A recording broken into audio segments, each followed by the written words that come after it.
Hello everyone, this is Nathan Lindorf with The Rational Independent. We're going to run through a handful of articles today off of Reddit, trying to keep an idea on the topics that are top of mind for the left and some of the emerging trends and narratives that we might see. And I say emerging, but I might also say re-emerging.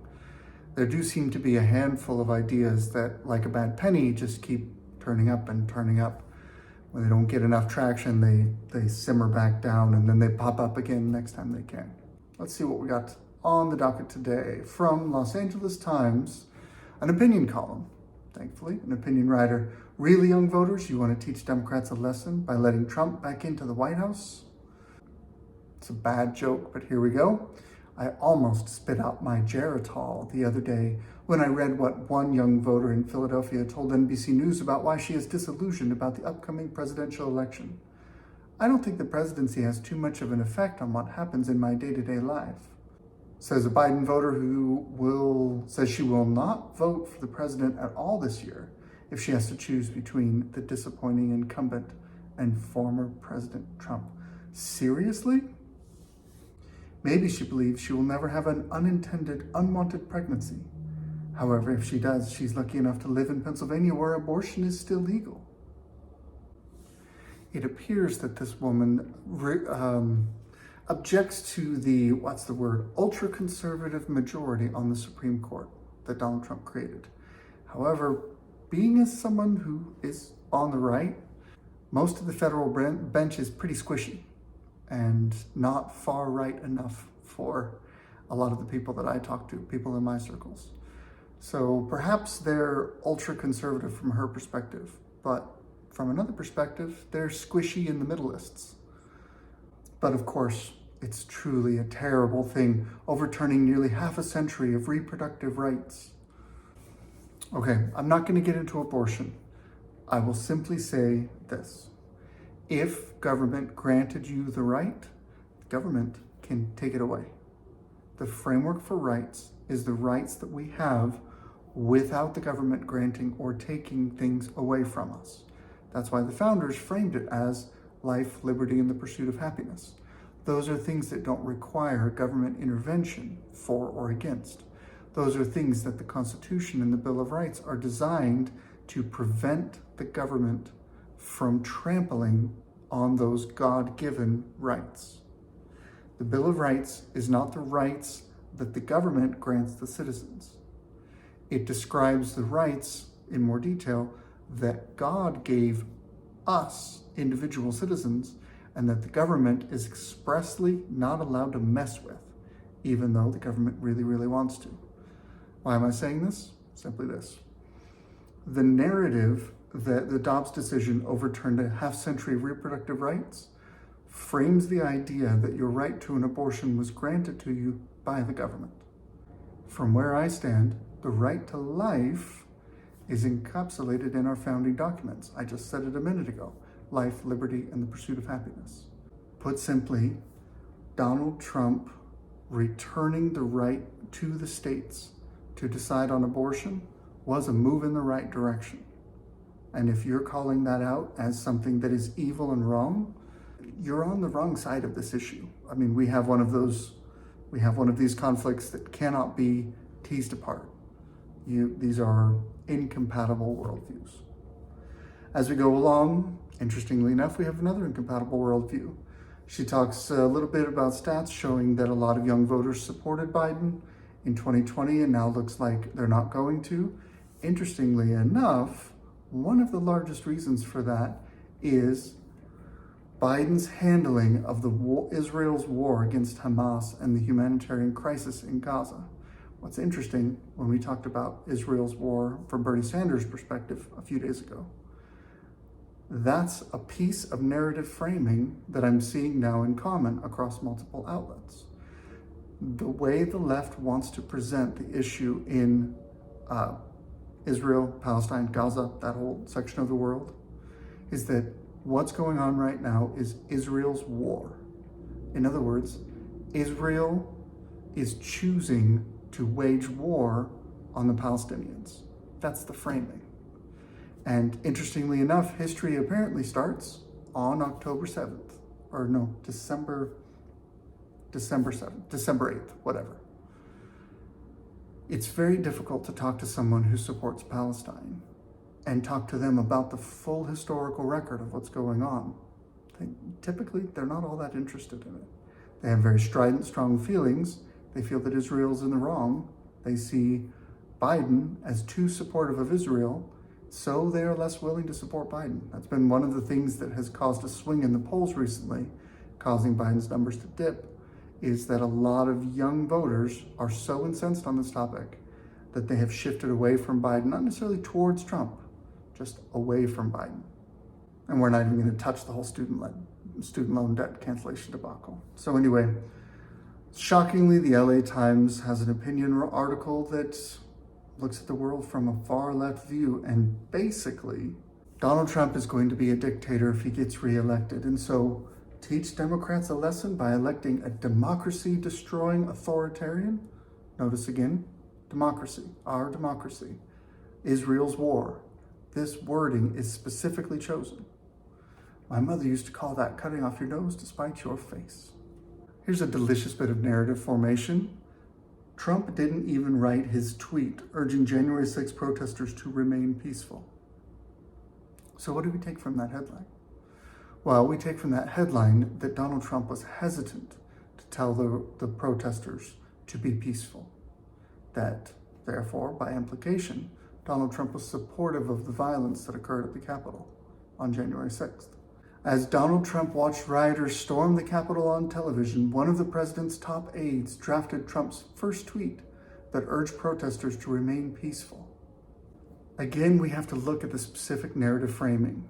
They're implying, this is a factually true sentence, but they're implying that the first time Donald Trump told the protesters, rioters, whatever you choose to call them, to be peaceful was in a tweet. However, he addressed the crowd of demonstrators at that point prior to anything happening at the Capitol building. He gave a live speech in person. And in that speech, he said, I hear that the next thing you're going to do is go march to the Capitol. I want you to make your voices peacefully and patriotically heard. I feel like he urged them to be peaceful before anything even happened, preemptively, proactively. What are you going to do? According to Business Insider, an aide had to convince him to do it. Now, here's something interesting that we might want to talk about. Apparently, the congressional panel on January 6th outlined how the former president was reluctant to call in additional law enforcement. Do you know who's in charge of law enforcement in the Capitol building? Because the Capitol building houses the legislature, not the executive branch. They have their own police force, the Capitol Police. And that police force is run by the Speaker of the House, Nancy Pelosi. So whose job is it to call in more law enforcement if there's a situation that's getting out of control? Is it Donald Trump's?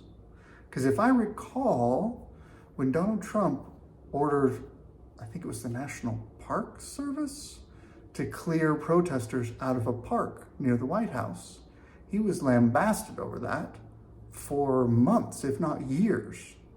So apparently it's sometimes Donald Trump using law enforcement to clear out rioters is a bad thing, and other times it's a good thing. And Nancy Pelosi's failure to call in law enforcement for the area that she's in charge of protecting is Trump's fault? It's very twisty-turvy logic. All right, anyway, we go through and basically it looks like Dan Scavino, an aide, basically said, we need to send a tweet telling the protesters to be peaceful. And Donald Trump wasn't that interested. And eventually, they basically talked him into writing the following tweet. Please support our Capitol Police and law enforcement. They are truly on the side of our country. Stay peaceful. I don't see anywhere where he called for violence. How can he be in trouble for violent action that he didn't incite? How can it be an insurrection if nobody brought any guns, if it was over within 3 hours? How can it be I mean, we didn't even lose a day. The votes were still certified same day. How can it be Trump's fault that law enforcement was too weak at the Capitol when Donald Trump is essentially, as the executive, not allowed to police the legislature? These are co-equal branches of government. There are separations of powers issues there. But none of those questions fit the narrative, so they just get brushed to the side. And lastly, we have a thorny issue from Reuters. Kind of a palate cleanser, a little bit of a change of pace. Biden administration to unveil a new contractor rule set to upend the gig economy. Big picture, what we're talking about here is that the Labor Department sets the rules on how employees and companies interact with each other. And one of the things that's been a thorny issue for many years is contract employees. 2-second summary of the pertinent legal issues is that if a business has a permanent employee that they only allow to work for them, they take their whole time, that person is entitled to benefits at a certain level. That's a federal regulation. Companies are required to offer certain things. However, if as a company you hire a contractor, you are not required to pay that contractor benefits. Now, as an example, let's say I run a real estate investment firm and I purchase a property that needs to be renovated. And I bid the job out and 3 different general contractors bid the job. I choose one of them. He completes the renovation. I write him a big fat check. He goes on his way, and then I turn and rent the property out or try and flip it and sell it or whatever. That's an example of why you wouldn't want to have to pay benefits to a contractor. That's a relationship that lasts a few months. Sometimes you have contractor relationships that are even briefer than that. Sometimes you have contractors that you work with off and on, but you are just one of their customers. So example, let's say I hire someone to clean my house. I'm paying them a contractor rate for them to come and clean my house. They clean 15 different houses. Which of us is on the hook to pay them benefits? None of us, frankly speaking.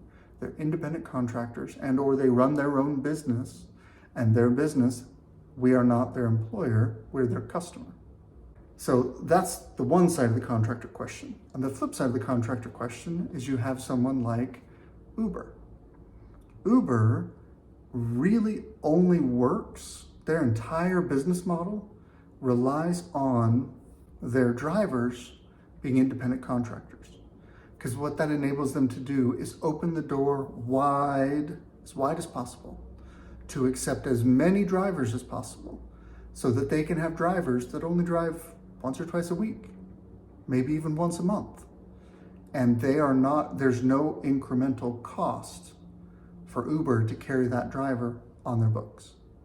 If this goes into effect, where basically the Biden administration is overruling a Trump era rule, they're basically going to make it so that Uber and Lyft and other such ride shares, DoorDash, etc., Uber Eats, that those drivers are going to need to be basically full-time employees with benefits. Those full-time employees with benefits are going to make it so that employing most of those drivers will no longer be profitable, which means you're going to have fewer drivers that are full-time plus whatever, and get benefits, and the customers can end up getting charged more. It's a less efficient way to operate, and it reduces the accessibility of the gig economy to people who cannot afford to commit to be an Uber driver full-time. They don't want to be a taxi driver. They want to do this part-time. There's pros and cons to both sides of this coin. It's not a perfect system. The status quo is not a perfect system at all. It does have problems. The other problem I have with what's being proposed here, the U.S. Department of Labor rule will require workers be considered employees entitled to benefits and legal protections when they are economically dependent on a company. The question is, what does that mean? As is all too often the case, here's the labyrinthine circumstance that we have. Congress passed a piece of legislation that created the US Department of Labor and basically empowered the bureaucrats in that Department of Labor to craft a bunch of rules and policies. Those rules and policies are implemented through the executive branch, through the people, the non-elected bureaucrats who run the Department of Labor. And those affect basically all of the economy. Who decides exactly how those rules are implemented? Well, the Biden administration. They're going to take out a rule that Trump had and put in a new rule of theirs with this phrase, economically dependent, which means now that opens up the door to a whole bunch of lawsuits where companies can get sued by workers who say, I'm economically dependent on you, therefore I need benefits. And the company says, if I have to give you benefits, then you're fired. I'm not going to give you any money. It's not a good situation. But it gets even messier than that, because eventually the courts are going to end up ruling on what the economically dependent term means in relation to companies. And that will further impact the economy, one way or the other. And all of this mess is outside any legislation, effectively, that Congress is supposed to pass.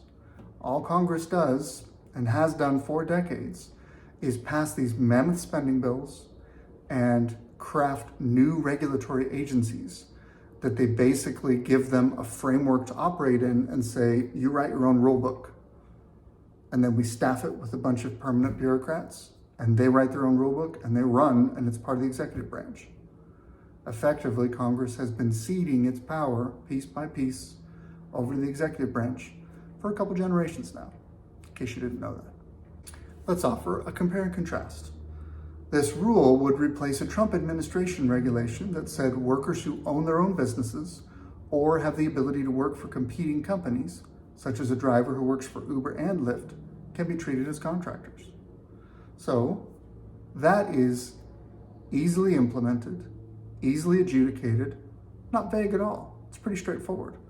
Given our cleaning company example, it clears that right up and says, hey, if you are running your own business to provide cleaning services to other businesses, customers, whatever, you're a contractor. No one owes you any benefits. Also, if I drive for Amazon or if I drive for UPS, I can't also drive for FedEx. They want me as a permanent full-time driver. They have non-compete clauses. They say, we want you and you're not moonlighting for anybody else. However, Uber and Lyft say, we don't want that tight of a hold on you. Drive for whoever you want, and therefore you can drive for Uber, Lyft, DoorDash, whoever. It's your call. You can have as many contractual arrangements with anyone as you want. We're not bothered by that. Therefore, you're not entitled to benefits because you are able to work for contract for as many companies as you like. Between the two, I like the Trump administration rule better, if only just for the ease of implementation. But one of the less savory elements of modern governance is it is far too common to realize that the way the status quo is to provide opportunities for graft or to do an end run around constitutional protections for individual citizens or some other less than savory duplicitous purpose. And when you see that, the conclusion that I come to when I see such behavior is that they're trying to make it worse for some ulterior reason. The whole concept of federal regulation as it's currently implemented is an absolute mess. It's an atrocious Lovecraftian horror when you really dig into the details. So this is Nathan Lindorf with The Rational Independent. This has been my Reddit rant. Good luck out there.